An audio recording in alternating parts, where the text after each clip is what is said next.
So talking about the characters, let's turn and think about the characters in this scene. Let's look at Mr. M. What a contest. But at the same time, what a waste, I thought.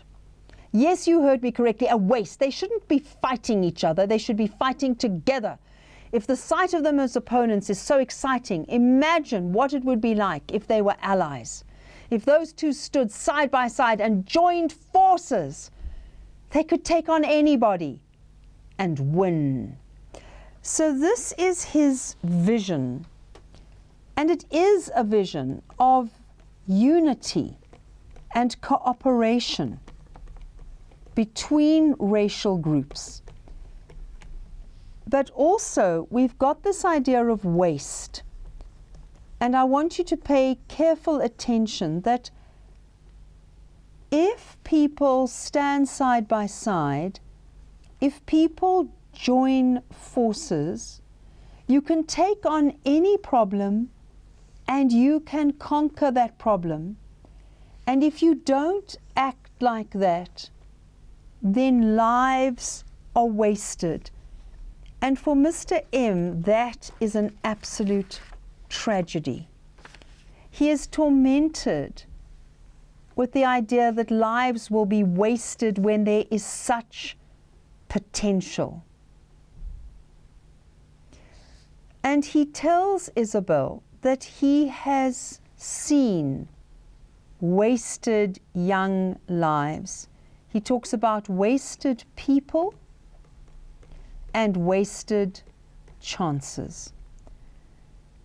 And he says it's become a phobia with him, something that he's terrified of. He cannot bear the thought that especially young black people, the black youth, are going to waste their lives, that they are never going to have the chance to realize their potential. And he says that the apartheid system is a lunacy. It's a madness. It has to be fought. And a way to fight it is to show the lunatics who support that system that it is a lunacy and that there is another way. And he wins Isabel over. She says, the visit to Zolile was one of the best things that happened to me. I don't want it to just end there. It feels like it could be the beginning of something. It's not as easy as that with us, is it? You're in the location, I'm in the town, all the rest of it. So she's looking at all the rest of it as all the problems raised by apartheid. But she says this was wonderful. It can't end. It has to be a beginning. But then she asks, what about Tommy? And we get a very important answer. He says, I don't ask, I won't ask, I tell. And he says, I trust, I believe, I have faith that Tommy will be as enthusiastic as you are.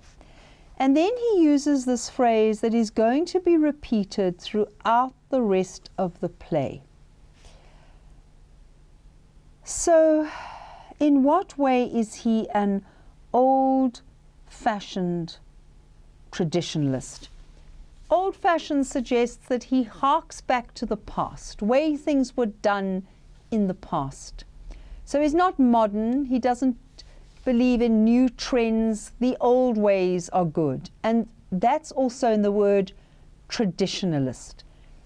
And I think he's especially thinking of the older and the younger generations. That you show respect for your elders, you see them as wise, you honor them, you basically do what you're told to do. And he says it's in his classroom, he says, it's no exception. I teach and Tommy learns. And then he says this, and we as the audience are already going, I'm not sure about that. And then he sees Isabel's face. So you can be asked a question like, if you were the director, how would you have Isabel respond? And the fact that he says you don't like the sound of it means that something, she has to do something. She has to move or pull a face or something. And she says to him, dictatorial? She tries to soften it, but she feels confident enough to challenge Mr. M and the way that he does things. And he says, respect for my authority is my only teaching aid. He's really afraid that this will happen. And he believes that Tommy will trust his judgment. And then he says this, and as I said, we're going, but he sees that trust as a sacred responsibility. So he really does have a calling as a teacher, and he takes it very, very seriously. But he does believe that the adult is in charge and the child obeys. And if we think about the fact that Tommy's 19, I don't know about the child anymore.